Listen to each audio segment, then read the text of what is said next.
तो पिछले पार्ट में हमने देखा था कि सिक्योरिटी गार्ड लिनलिन को पकड़ने की कोशिश कर रहे होते हैं, जिसको देखकर हमारा मेन कैरेक्टर उनको हवा में उठाकर पटक देता है और अब उसके आगे। पर तभी अचानक लिफ्ट का दरवाज़ा खुलता है और उसमें से तैंग जूली बाहर आते हुए हमारे मेन कैरेक्टर से कह रही होती है कि कैसा सहयोग है, हम फिर से मिल गए। जिस पर लिनलिन अपने फादर से कह रही होती है कि फादर, यह तो वही आंटी है, क्या यह भी यहाँ पर है?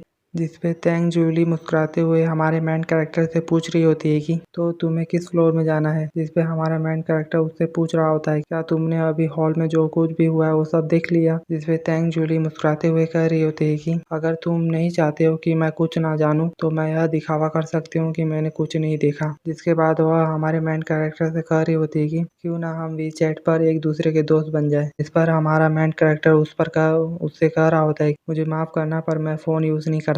जिस बात को सुनकर तैंग जूली उससे कह रही होती है कि क्या तुम मजाक कर रहे हो? यह कितना बेकार बहाना है। क्या तुम्हें लगता है कि मैं इतनी बेवकूफ हूँ? जिसके बाद वह मुस्कुराते हुए कह रही होती है कि सैनी, तुम भी ऊपर वाले फ्लोर पर जा रहे हो, क्या तुम्हें पता है कि वहाँ पर कौन है? और वह मन ही मन कह रही होती है कि अब मैं तुम्हारी पहचान के बारे में जानने के लिए बहुत ही उत्सुक हूँ। जिस बात को सुनकर हमारा मेन कैरेक्टर उससे कह रहा होता है कि मैंने तुमसे कहा था ना कि मैं लिंगफ्यू का हस्बैंड हूँ। जिस बात को सुनकर वह उस पर यकीन नहीं करती है, उससे कह रही होती है कि चल झूठा, मैं नहीं मानती। सच में हैंडसम मैन काफी ज्यादा झूठ बोलते हैं। फिर तभी लिफ्ट का दरवाजा खुलता है और लिनलिन दौड़ते हुए अपनी मम्मी के पास जा रही होती है, जिसको अचानक के यहाँ पर देखकर शॉक होते हुए कह रही होती है कि लिनलिन, तुम यहाँ पर क्या कर रही हो? जिस पर लिनलिन उससे कह रही होती है कि मम्मी, मुझे आपकी बहुत याद आ रही थी तो मैं आपसे मिलने के लिए आ गई। बात को सुनकर लिंगफ्यू उसे ऊपर उठाते हुए कह रही होती है कि लिनलिन, मैंने भी आपको बहुत मिस किया। जिसके बाद वह मुस्कुराते हुए लिनलिन से कह रही होती है कि लिनलिन, क्या तुम घर पर ठीक से रह रही हो? और वह यह कह रही होती है तभी वहाँ पर तैंग जूली आते हुए उससे कह रही होती है कि ऐसा लगता है कि सैनी और लिंगफ्यू सच में एक कपल है। जिसके बाद वह मुस्कुराते हुए लिंगफ्यू से कह रही होती है कि मुझे यह जानकर हैरानी हो रही है कि लिनलिन तुम्हारी बेटी है। मुझे अभी भी यकीन नहीं हो रहा है कि लिनलिन जैसी इतनी प्यारी बच्ची तुम्हारी है, पर यह बिल्कुल भी तुम्हारी जैसी नहीं दिखती। जिस बात को सुनकर लिंगफ्यू गुस्से में तैंग जूली से कह रही होती है कि यह मेरा पारिवारिक मामला है जिस पर आपका कोई भी लेना देना नहीं है मिस ताइंग। और मन ही मन कह रही होती है कि क्या तैंग जूली फिर से? 2 साल पहले मेरे अंकल ने उसे यहाँ पर काम पर रखा था, तब से वह मेरे पीछे पड़ी है। जिसके बाद लिनलिन भी तैंग जूली से कह रही होती है कि मेरी मम्मी से ऐसे बात मत करो। मेरी मम्मी दुनिया की सबसे खूबसूरत मम्मी है, वह हेवन की महिलाओं से भी कई गुना ज्यादा खूबसूरत है। इस बात को सुनकर तैंग जूली चिढ़ते हुए कह रही होती है कि यह छोटी बच्ची बहुत ही बदमाश है। और लिंगफ्यू तो उसकी इस बात को सुनकर खुश हो जाती है। इसके बाद वो वहाँ से जाते हुए कह रही होती है कि अगर तुम्हारे पास बात करने के लिए कुछ नहीं है तो मैं अपने काम पर वापस जाना चाहूंगी। जिसको ऐसे जाते हुए देखकर तैंग जूली गुस्से में उसे रोकते हुए कह रही होती है कि मुझे पता चला है कि मिस्टर बाई गायब हो गए हैं। बाई फैमिली इस मामले की कार्रवाई कर रहे हैं। इस पर लिंगफ्यू मुड़ते हुए तैंग जूली से कह रही होती है कि मुझे पता है, मैं इस मामले को संभाल लूंगी। जिसके बाद हमारा मेन कैरेक्टर तैंग जूली के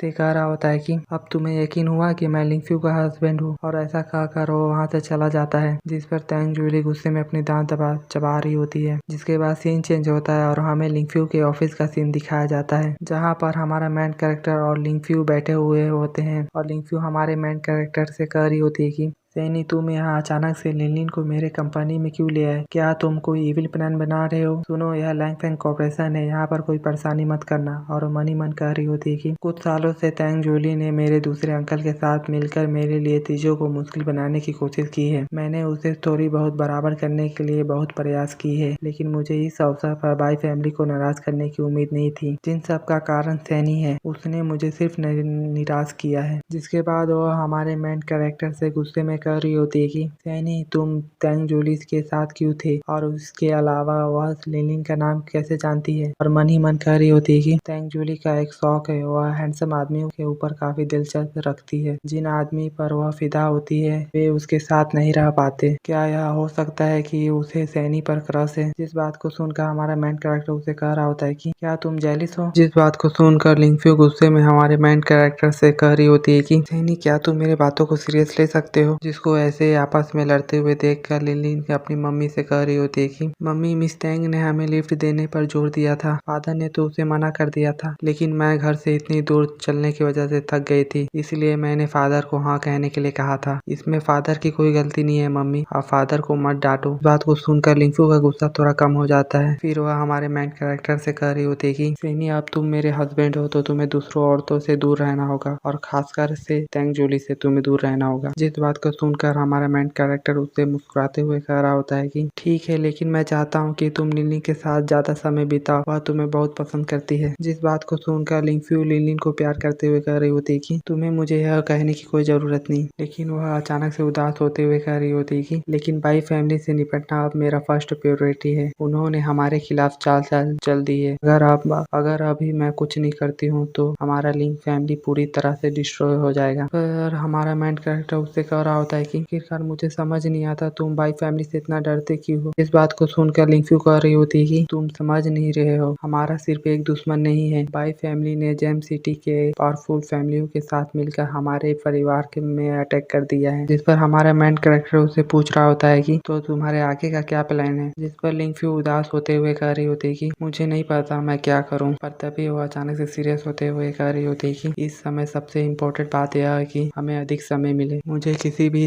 कीमत पर लिंक फैंग कॉर्पोरेशन की रक्षा करनी होगी। जिस बात को सुनकर हमारा मेन कैरेक्टर वहाँ से उठते हुए कह रहा होता है कि ठीक है, तो मैं इस बात पर तुम्हारी मदद करूंगा। जिसके बाद वह लिलिन के पास जाते हुए उसके सिर पर हाथ फेरते हुए उसे कह रहा होता है कि लिलिन, तुम अपनी मम्मी के पास रहो, मैं शाम को तुम्हें लेने के लिए आऊंगा। जिस पर लिलिन खुश होते हुए उससे कह रही होती है कि हाँ फादर, मैं समझ गई और आप ज्यादा समय मत लगाना। जिसको ऐसे करते हुए देख कर लिंफू फनी तरह से कह रही होती है कि आखिरकार यहाँ चल क्या रहा है। जिसके बाद वह हमारे मेन कैरेक्टर को रोकते हुए कह रही होती है कि रुको, तुम कहाँ जा रहे हो। जिस पर लिलिन अपनी मम्मी को रोकते हुए उससे कह रही होती है कि मम्मी, नौकरानी द्वारा बनाया गया खाना बहुत खराब दिखता है और उसका टेस्ट भी बहुत बेकार होता है, मैं अभी भी भूख से मारी जा रही हूँ। और मन ही मन हंसते हुए उससे कह रही होती है कि मैंने तुमसे कहा था ना कि मैंने तुम्हारे बारे में सब कुछ अपनी मम्मी को बता दूंगी। अब मैं देखती हूँ कि तुम में इतना दम है कि अब तुम मेरे से पंगा लेने की हिम्मत करोगी। जिसके बाद सीन चेंज होता है और हमें लैंग फैंग कॉर्पोरेशन के बाहर का सीन दिखाया जाता है, जहाँ पर तेंग जूली कार में बैठी हुई उस बिल्डिंग की ओर देख रही होती है। तभी उस बिल्डिंग से हमारा मेन कैरेक्टर बाहर आ रहा होता है, जिसको देखकर तेंग जूली खुश होते हुए उसे हाय कह रही होती है। जिस पर हमारा मेन कैरेक्टर उसे इग्नोर करते हुए वहाँ से जा रहा होता है। और फिर तभी वहाँ पर एक बंदा आ जाता है और वह तेंग जूली को देखते हुए उसे कह रहा होता है कि क्या यह वही औरत नहीं है जिसके पीछे मैं काफी लंबे समय से पड़ा हुआ हूँ। जिसके बाद वह उसके पास जाते हुए उससे कह रहा होता है कि तेंग जूली, तुम कहाँ पर जा रहे हो, आज मौसम काफी अच्छा है, तो क्या तुम मेरे साथ घूमने जाओगी। जिस पर हमारा मेन कैरेक्टर रुककर उसे देखते हुए कह रहा होता है कि वो तो यह वही बंदा है जो मुझ पर अटैक करने की कोशिश की थी, मुझे कभी भी उम्मीद नहीं थी कि तुम मुझे यहाँ पर मिल जाओगे। जिसके बाद वह बंदा तेंग जूली से कह रहा होता है कि तेंग जूली, मुझे एक ऐसे जगह के बारे में पता है जिसका व्यू काफी अच्छा है, क्या तुम मेरे साथ वहाँ चलना चाहोगी। जिस पर तेंग जूली उसे घूरते हुए कह रही होती है कि सुनो, तुम मुझे तेंग जूली मत कहो, हम एक दूसरे को कुछ ही दिन से जानते हैं, अगर तुम फिर से ऐसा करोगे तो तुम्हारे लिए अच्छा नहीं होगा। और हमें उसके सिर पर एक रेड कलर का कुछ दिखाया जाता है। जिस पर वह बंदा उससे कह रहा होता है कि खैर, मुझे यह जानने में काफी इंटरेस्ट है कि मेरे साथ क्या होगा। जिसके बाद वह बंदा उसके ऊपर तो कुछ तो करता है जिसके वजह से उसकी आंखों की कलर चेंज हो जाती है और वह उसके बस में आ जाती है। इसे देखकर हमारा मेन कैरेक्टर अपने स्पिरिचुअल एनर्जी से उस पर अटैक करके उसे वापस से होश में ले आता है। जिसके बाद तेंग जूली अपने होश में आते हुए कह रही होती है कि आखिरकार अभी अभी हुआ क्या था, मुझे ऐसा लग रहा था कि मैं बेहोश हो गई थी और जियाओ किंग यहाँ पर कर क्या रहा है। जिसके बाद हमारा मेन कैरेक्टर उसके कार में बैठने लगता है, जिसको देखकर जियाओ किंग हमारे मेन कैरेक्टर से कह रहा होता है कि हे ब्रदर, तुम कहाँ पर बैठ रहे हो, आज तेंग जूली और मेरा डेट है, तो क्या तुम हमें अकेला छोड़ सकते हो। जिसपे हमारा मेन कैरेक्टर उसे कोई जवाब नहीं देता और उसे इग्नोर करते हुए कार में बैठ जाता है। जिसको अपने आप को ऐसे इग्नोर करते हुए देखकर वह गुस्से में कह रहा होता है कि तुम कमीने मुझसे पंगा लेने की कोशिश की, तुम इसके लिए जल्दी ही पछताओगे। जिसके बाद तेंग जूली हमारे मेन कैरेक्टर से कह रही होती है कि मुझे उम्मीद नहीं थी कि तुम मेरा इतना परवाह करते हो, क्या तुम मेरे प्रोटेक्शन को लेकर इतनी चिंता में थे कि तुम मेरे साथ आकर बैठ गए। जिस बात को सुनकर हमारा मेन कैरेक्टर उससे कह रहा होता है कि तुम कुछ ज्यादा ही सोच रहे हो, ऐसा कुछ नहीं है और तुम यहाँ से चलो। तभी सीन चेंज होता है और हमें जंगल का सीन दिखाया जाता है, जहाँ पर तैंग जूली हमारे मेन कैरेक्टर से बात करते हुए जा रही होती है, जिस पर तैंग जूली हमारे मेन कैरेक्टर से कह रही होती है कि तुमने अभी भी मुझे अपना नंबर नहीं दिया है, चिंता मत करो, मैं लिंग फ्यू को कुछ नहीं बताऊंगी। जिस पर हमारा मेन कैरेक्टर मन ही मन कह रहा होता है कि यह बहुत परेशान कर रही है और वो ये कह ही रही होती है। तभी वहाँ पर हमें एक गोश्त को दिखाया जाता है जो कि कह रहा होता है कि मैं भूख से मारा जा रहा हूँ, मुझे किसी इंसान का मांस खाना है। हमारे मेन कैरेक्टर को कुछ गलत लगता है और कह रहा होता है कि अजीब बात है, मुझे यहाँ पर खून की गंध आ रही है। इसके बाद वह गोश्त उनके कार के सामने अचानक से आ जाता है, जिसे देख कर तैंग जूली घबराते हुए कह रही होती है कि आखिरकार वह था क्या, और अपने कार को अचानक से रोक देती है और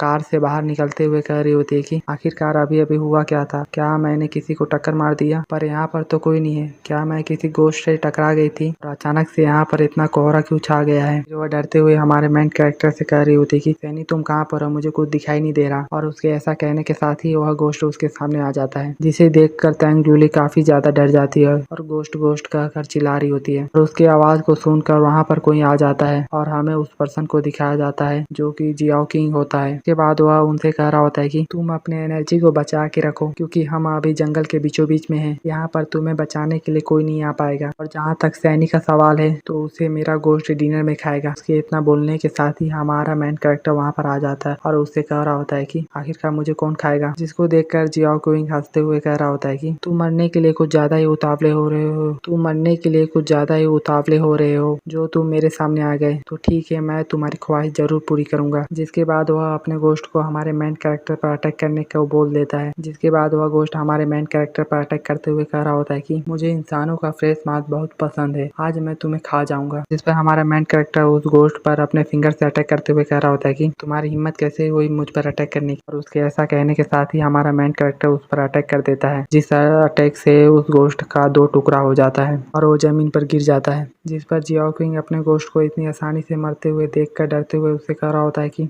यह इम्पॉसिबल है, तुमने मेरे गोश्त को कैसे मारा, ने 99 लोगों को खाया है और उनकी आत्मा पर कब्जा कर लिया है, वह इतनी आसानी से कैसे मर सकता है। फिर वह डरते हुए हमारे मेन कैरेक्टर से कह रहा होता है कि तुमने उसे अपने एक सॉर्ड एनर्जी से कैसे मार डाला, आखिरकार तुम हो कौन। जिसके बाद हमारा मेन कैरेक्टर उसके पास जाते हुए कह रहा होता है कि तुमने मेरे काम के बीच में बार बार दखल डाली है, आज मैं जान से मार डालूंगा। इस बात को सुनकर वह डरते हुए पीछे हटने लगता है और उससे कह रहा होता है कि तुम मेरे पास मत आओ, मैं तुम्हें वार्निंग देता हूँ, तुम मेरे पास मत आओ वरना तुम्हारे लिए अच्छा नहीं होगा। उसके पीछे का रास्ता खत्म हो जाता है और वो मन ही मन कह रहा होता है कि मेरे पास कोई जगह नहीं है पीछे हटने का, तो अब मुझे ना चाहते हुए भी उस पर अटैक करना पड़ेगा। जिसके बाद वह वो एक चाकू निकाल लेता है, उससे हमारे मेन कैरेक्टर पर अटैक कर देता है। जिसको अपने ऊपर अटैक करते हुए देखकर हमारा मेन कैरेक्टर उससे गुस्से में कह रहा होता है कि हमारी हिम्मत कैसे हुई मुझ पर अटैक करने की। जिसके बाद हमारा मेन कैरेक्टर अपने स्पिरिचुअल एनर्जी से उसके आंखों पर अटैक कर देता है, जिससे जियाओ किंग दर्द में जमीन पर लोटपोट होते हुए कह रहा होता है कि मेरे आंखों में बहुत दर्द हो रहा है और मैं कुछ नहीं देख पा रहा हूँ। जिसके बाद हमारा मेन कैरेक्टर उसके सिर पर अपना एक अटैक बनाते हुए कह रहा होता है कि तो अब तुम मर जाओ। जिसके बाद हमारा मेन कैरेक्टर उसे अपने फायर से जलाकर मार देता है। जिसके बाद हमारा मेन कैरेक्टर कह रहा होता है कि तुम जैसा कोई इविल कल्टिवेटर जो कि बुराई के रास्ते पर चलता है उसको मरना ही चाहिए। और अफसोस यह आदमी वो नहीं था जिसने उस गोश्त को अपना गुलाम बनाया था, पर फिर भी यह कोई अच्छा आदमी नहीं था। अगर कभी भी मुझे मौका मिला तो मैं उन सभी को जान से मार डालूंगा। जिसके बाद तैंग जूली डरते हुए हमारे मेन कैरेक्टर के पास जाकर चिपक जाती है और उससे कह रही होती है कि मैं बहुत डर गई थी, क्या वो गोश्त मारा जा चुका है। इस पर हमारा मेन कैरेक्टर उससे कह रहा होता है कि तुम खुद क्यों नहीं चेक कर लेती। जिसके बाद तैंग जूली डरते हुए पीछे मुड़ते हुए उस गोश्त की ओर देखने लगती है,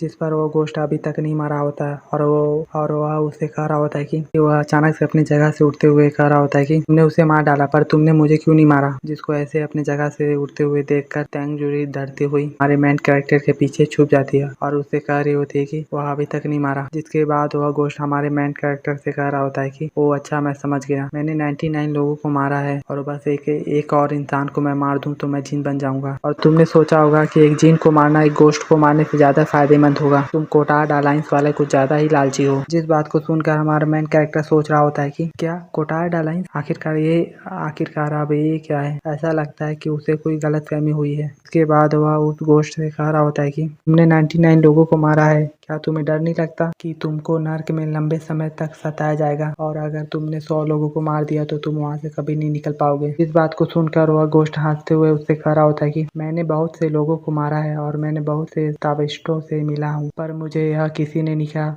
तुम मुझे यह कहने वाले पहले आदमी हो। तभी वो अचानक सीरियस होते हुए कह रहा होता है कि अगर मैं मर भी जाऊं फिर भी मैं अपनी ये नफरत को नहीं छोड़ सकता जब तक मैं 100 लोगों को ना मार दूं। इस बात को सुनकर हमारा मेन कैरेक्टर उससे कह रहा होता है कि तो ठीक है, मैं तुम्हें आखिरी बंदे को मारने में मदद करूंगा। इसके बाद वह अपने पावर से उसे छोटा करके अपने पास रख लेता है। जिसके बाद वह कार में बैठते हुए तैंग जूली से कह रहा होता है कि मुझे एक जगह पर ले चलो। जिस पर तैंग जूली उससे कह रही होती है कि तुम्हें कहाँ जाना है। जिस पर हमारा मेन कैरेक्टर हंसते हुए कह रहा होता है कि मुझे बाई फैमिली में ले चलो। और उसके ऐसा कहने के साथ ही हमारा ये पार्ट टाइम पर ख़त्म हो जाता है। हम मिलते हैं आपको नेक्स्ट एपिसोड में, तब तक के लिए बाय बाय।